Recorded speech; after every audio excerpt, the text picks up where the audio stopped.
Jason Harrington here, indie author of the dark epic fantasy trilogy of Destiny of the Void Triangle, beginning with the Chronomancer and the Book of Worms. But I'm not here to talk about my books today. I've read a lot of indie books, and I wanted to share the most recent one I have read and reviewed and thoroughly enjoyed. I wanted to talk about The Black Crown by Jonathan Douglas. It's book one of his Age of Adventure series. This one is an epic fantasy, and it is really fun. It offers the perspective from an orc prince as the main character, half-orc prince rather. And you don't really see many books really focusing on the orcs as much, where they've just lost the orc wars, and they're pretty much most of the rest of society is they've got laws saying anything green skin, kill it. Well, yeah, with a half-orc prince being shuttered away from the rest of the world because his mom loves him too much to abide by that kind of brutality. She hides him away, teaches him everything she can, and as a result, he's got this innate naivety, but he's also got this really high intellect. He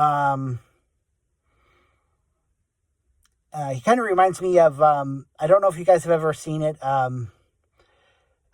in Hercules' Legendary Journeys where he meets Merlin. He kind of reminds me of Merlin in that scene, when the younger Merlin, that polite manner where he's not really accustomed to how the world works, and he kind of gets himself into head over heels into a lot of trouble. By himself, by himself, his naivety is a little bit of a danger at first. But we see a lot of his growth along the way, and I'm not going to spoil where that goes. And another character I highly enjoyed was Cortland. He's a human, and he's one of the adventurers that now teams up alongside this half-orc prince Ragoth. Rags, as he's more often called. Funny name when you think about that. But, so he, Cortland, one of the fun things about him, he was born a farmer, he tried being a city guard, and he's out seeking his place of adventure in the world, trying to become a hero himself, and where most of the adventures have already come and gone. I mean, how's he going to do that? But his biggest drawback is the drawback that actually I most enjoy about him, aside from his very crude way of speaking and handling situations, is that he's got an innate sense of anger to just rush into things, and just his anger gets the better of him more often than not. But in the way how that anger sometimes also helps him in a fight against foes that just are outright impossible in most situations. What are you doing? They must have ripped the Q section out of my dictionary, because I don't know the meaning of the word quit. That anger kind of makes me think of Mr. Furious off of Mystery Men. Just that, no, rage really rising thing. Rage really taking over. And it just kind of makes me think of that, and so I get a kick out of him. And he's got this brotherly relationship with Rags this whole time. So that's kind of an endearing thing as well. I really enjoyed that. He's also got got a deep friendship with an elf named Deneth along the way, and throughout most of the book, you get this kind of a Samwise and Frodo vibe from them.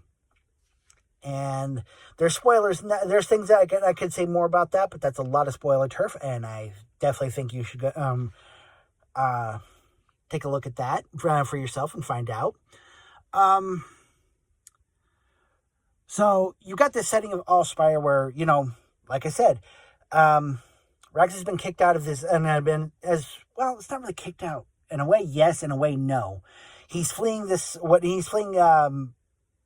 total danger that has come to tear him apart over in the castle. His dad doesn't want him. His brother beats on him regularly. He's got his mom and one sister who care about him the most. And, that's been his entire world. So he's very naive, and he's just on a the threat of his life, he is exiled from that pampered and sheltered life. So he's all alone in the world, and he's only got he runs into his friends, Court, Deneth, and Valmora. Valmora is an interesting one by herself. She's a former adventurer. Where she's picked up, she's cynical. She's thrown in the towel on adventuring, and she's anything. When she picks up a fight, it's for money. That's her mindset. But the way these characters grow throughout the series is really the entertaining part. Yeah, because all the circumstances they get thrown into, and all the dangers they have to face, and because I would tell you all about that part too, but that gets epic. It's like it increases in scale along the ways, and just when you think, oh, we've got this part solved, and so that means the end of that journey. Where's it going to go from there? It's like, nope, twist. Here's where this is going.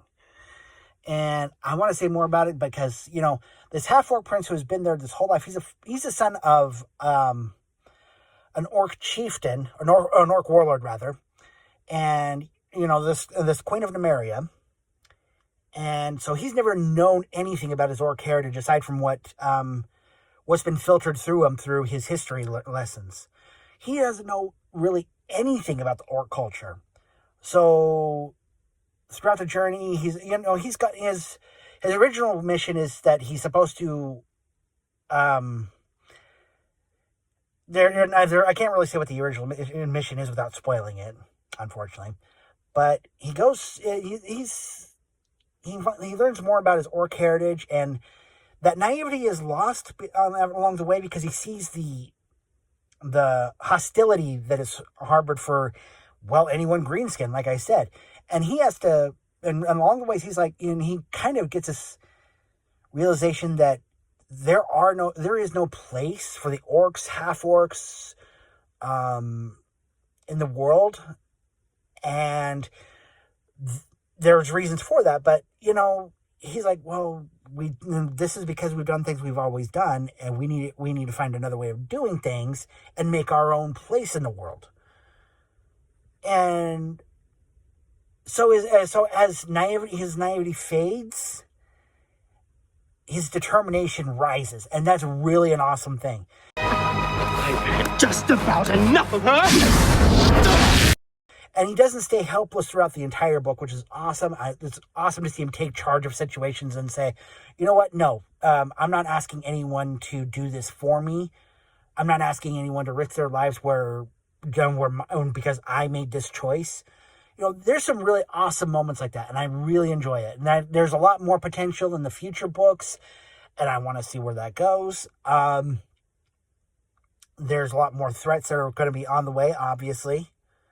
So, Jonathan Douglas did a really good job with this book, and I can't wait to see what happens next. If you like this review and you feel inclined to pick up his book, he also has a YouTube channel. I will post them and put a link in the description. Also, if you like this video, like and subscribe.